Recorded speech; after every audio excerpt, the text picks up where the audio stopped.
জনগণ ঠিক করবেন কোনটা হওয়া উচিত আর কোনটা হওয়া উচিত নয়। যারা এটাকে বাইপাস করে অন্য কিছু করতে চাইবেন তারা এই মুহূর্তে অভ্যুত্থানকে বিপর্যস্ত করা ছাড়া আর কোনো পথ আনবেন না। এর বাইরে সরাসরি রাজনীতিতে আরেকটি পদ্ধতি আছে, বল প্রয়োগের পদ্ধতি। আপনাকে ক্ষমতা দখল করতে হবে এবং ক্ষমতা দখল করে পুরো রাষ্ট্র আপনার নিজের নিয়ন্ত্রণে নিতে হবে, যাকে বিপ্লব বলা হয়।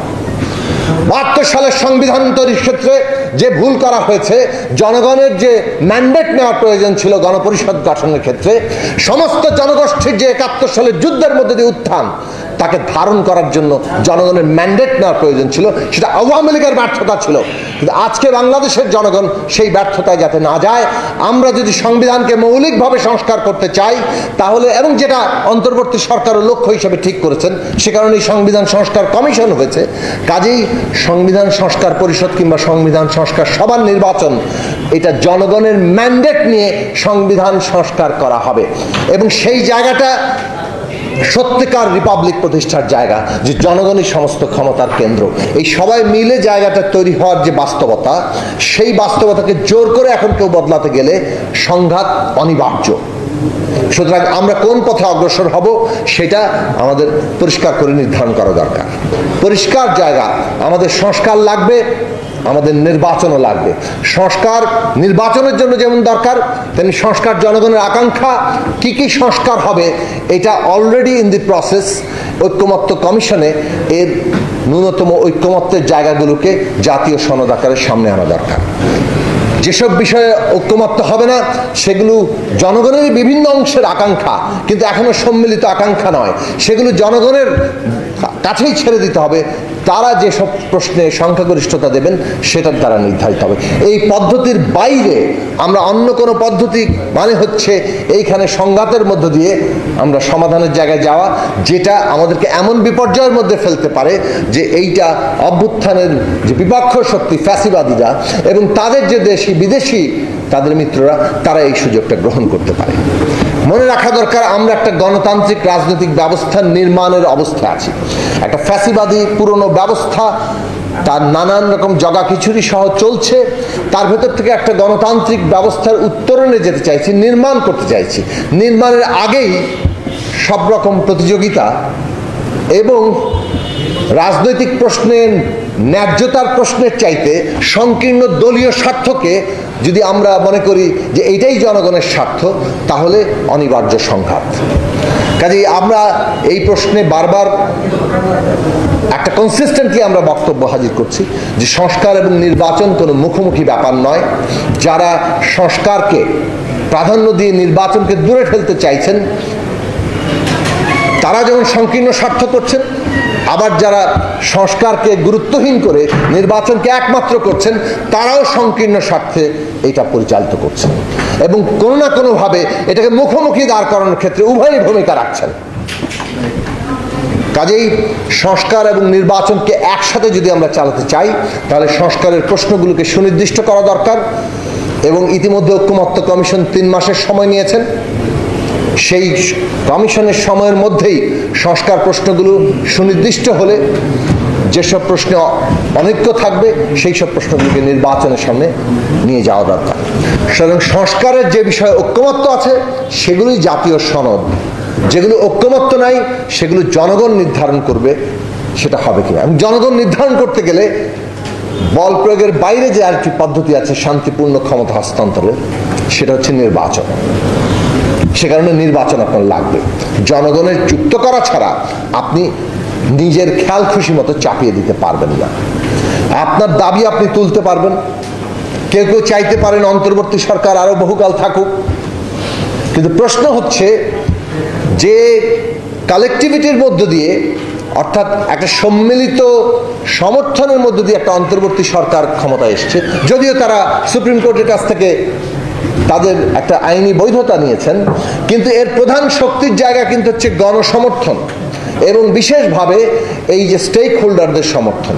সুতরাং স্টেক হোল্ডারদের এই যে সমর্থনের সমষ্টিকতা, এইটাই হচ্ছে এইখানে যে কোনোভাবে যে কোনো প্রক্রিয়ায় আমাদের অগ্রসর হওয়ার পদ্ধতিগত দিক।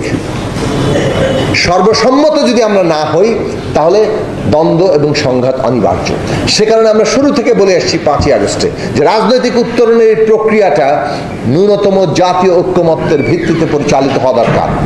রাজনৈতিক দলগুলোর মধ্যে প্রতিদ্বন্দ্বিতা থাকবে, প্রতিযোগিতাও থাকবে, কিন্তু সেটা যাতে এই ন্যূনতম জাতীয় ঐক্যমত থেকে ছাপিয়ে না যায়, না হলে সংঘাত অনিবার্য।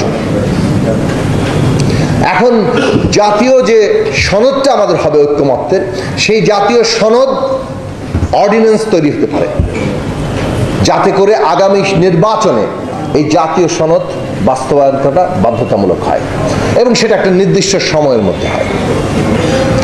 আর যেসব বিষয়ে আমাদের দ্বিমত থাকলো, যেসব বিষয়ে আমরা ঐক্যমত্য হলাম না, সেই সব যার যার প্রস্তাবনা নিয়ে তারা জনগণের কাছে যেতে পারেন।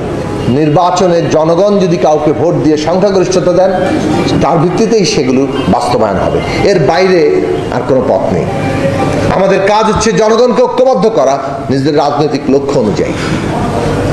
যারা এটাকে বাইপাস করে অন্য কিছু করতে চাইবেন, তারা এই মুহূর্তে অভ্যুত্থানকে বিপর্যস্ত করা ছাড়া আর কোনো পথ আনবেন না। ফলে পরিষ্কার জায়গা, আমাদের সংস্কার লাগবে, আমাদের নির্বাচনও লাগবে। সংস্কার নির্বাচনের জন্য যেমন দরকার, তেমনি সংস্কার জনগণের আকাঙ্ক্ষা। কি কি সংস্কার হবে এটা অলরেডি ইন দি প্রসেস। ঐক্যমত্য কমিশনে এর ন্যূনতম ঐক্যমত্যের জায়গাগুলোকে জাতীয় সনদ আকারে সামনে আনা দরকার। যেসব বিষয়ে ঐক্যমত্য হবে না, সেগুলো জনগণের বিভিন্ন অংশের আকাঙ্ক্ষা, কিন্তু এখনো সম্মিলিত আকাঙ্ক্ষা নয়, সেগুলো জনগণের কাছেই ছেড়ে দিতে হবে। তারা যেসব প্রশ্নে সংখ্যাগরিষ্ঠতা দেবেন সেটার দ্বারা নির্ধারিত হবে। এই পদ্ধতির বাইরে আমরা অন্য কোনো পদ্ধতি, মানে হচ্ছে এইখানে সংঘাতের মধ্য দিয়ে আমরা সমাধানের জায়গায় যাওয়া, যেটা আমাদেরকে এমন বিপর্যয়ের মধ্যে ফেলতে পারে যে এইটা অভ্যুত্থানের যে বিপক্ষ শক্তি ফ্যাসিবাদীরা এবং তাদের যে দেশি বিদেশি তাদের মিত্ররা, তারা এই সুযোগটা গ্রহণ করতে পারে। মনে রাখা দরকার, আমরা একটা গণতান্ত্রিক রাজনৈতিক ব্যবস্থা নির্মাণের অবস্থায় আছি। একটা ফ্যাসিবাদী পুরনো ব্যবস্থা তার নানান রকম জগাখিচুড়ি সহ চলছে, তার ভেতর থেকে একটা গণতান্ত্রিক ব্যবস্থার উত্তরণে যেতে চাইছি, নির্মাণ করতে চাইছি। নির্মাণের আগেই সব রকম প্রতিযোগিতা এবং রাজনৈতিক প্রশ্নের ন্যায্যতার প্রশ্নের চাইতে সংকীর্ণ দলীয় স্বার্থকে যদি আমরা মনে করি যে এইটাই জনগণের স্বার্থ, তাহলে অনিবার্য সংঘাত। কাজেই আমরা এই প্রশ্নে বারবার একটা কনসিস্টেন্টলি আমরা বক্তব্য হাজির করছি যে সংস্কার এবং নির্বাচন কোনো মুখোমুখি ব্যাপার নয়। যারা সংস্কারকে প্রাধান্য দিয়ে নির্বাচনকে দূরে ঠেলতে চাইছেন, তারা যেমন সংকীর্ণ স্বার্থ করছেন, আবার যারা সংস্কারকে গুরুত্বহীন করে নির্বাচনকে একমাত্র করছেন, তারাও সংকীর্ণ স্বার্থে এটা পরিচালিত করছেন এবং কোনো না কোনোভাবে এটাকে মুখোমুখি দাঁড় করানোর ক্ষেত্রে উভয়ই ভূমিকা রাখছেন। কাজেই সংস্কার এবং নির্বাচনকে একসাথে যদি আমরা চালাতে চাই, তাহলে সংস্কারের প্রশ্নগুলোকে সুনির্দিষ্ট করা দরকার এবং ইতিমধ্যে ঐক্যমত্য কমিশন 3 মাসের সময় নিয়েছেন। সেই কমিশনের সময়ের মধ্যেই সংস্কার প্রশ্নগুলো সুনির্দিষ্ট হলে যেসব প্রশ্নে অনৈক্য থাকবে সেই সব প্রশ্নগুলোকে নির্বাচনের সামনে নিয়ে যাওয়া দরকার এবং সরকার যত দ্রুত রোডম্যাপ দিবে সংস্কার এবং নির্বাচনের, ততই বাংলাদেশের রাজনৈতিক উত্তরণ প্রক্রিয়ার জন্য মঙ্গল হবে। শেষ কথা বলবো, আমি হাসনাত কাইমের সাথে পরিপূর্ণভাবে একমত। ইতিমধ্যে এই দলের প্রস্তাবনা আনা হয়েছে। আমরা এই কথাটা ফ্যাসিবাদ বিরোধী সংগ্রামের কাল থেকে তুলেছি যে আগামী নির্বাচন একটা সংবিধান সংস্কার পরিষদের নির্বাচন হওয়া দরকার। এই কারণে হওয়া দরকার যে আপনি সংবিধানের মৌলিক পরিবর্তনের জায়গায় যাচ্ছেন এবং সেই মৌলিক পরিবর্তনকে সম্পন্ন করার জন্য জনগণের ম্যান্ডেট অপরিহার্য। 72 সালের সংবিধান তৈরির ক্ষেত্রে যে ভুল করা হয়েছে, জনগণের যে ম্যান্ডেট নেওয়ার প্রয়োজন ছিল গণপরিষদ গঠনের ক্ষেত্রে, সমস্ত জনগোষ্ঠীর যে 71 সালের যুদ্ধের মধ্যে দিয়ে উত্থান, তাকে ধারণ করার জন্য জনগণের ম্যান্ডেট নেওয়ার প্রয়োজন ছিল। সেটা আওয়ামী লীগের ব্যর্থতা ছিল, কিন্তু আজকে বাংলাদেশের জনগণ সেই ব্যর্থতায় যাতে না যায়, আমরা যদি সংবিধানকে মৌলিকভাবে সংস্কার করতে চাই তাহলে, এবং যেটা অন্তর্বর্তী সরকারের লক্ষ্য হিসেবে ঠিক করেছেন, সে কারণে সংবিধান সংস্কার কমিশন হয়েছে। কাজেই সংবিধান সংস্কার পরিষদ কিংবা সংবিধান সংস্কার সভার নির্বাচন, এটা জনগণের ম্যান্ডেট নিয়ে সংবিধান সংস্কার করা হবে এবং সেই জায়গাটা সত্যিকার রিপাবলিক প্রতিষ্ঠার জায়গা, যে জনগণই সমস্ত ক্ষমতার কেন্দ্র, এইটা প্রতিষ্ঠা করার যে রাজনৈতিক ঐক্য, সেইটাই আজকে জনগণের মধ্যে আমাদের গড়ে তোলা দরকার। এবং আবারও বলবো, সেটাও আমাদের শেষ পর্যন্ত কনসেনসাসের মধ্যে দিয়ে যেতে হবে। আমরা সেই লক্ষ্যে আমাদের কাজ করব।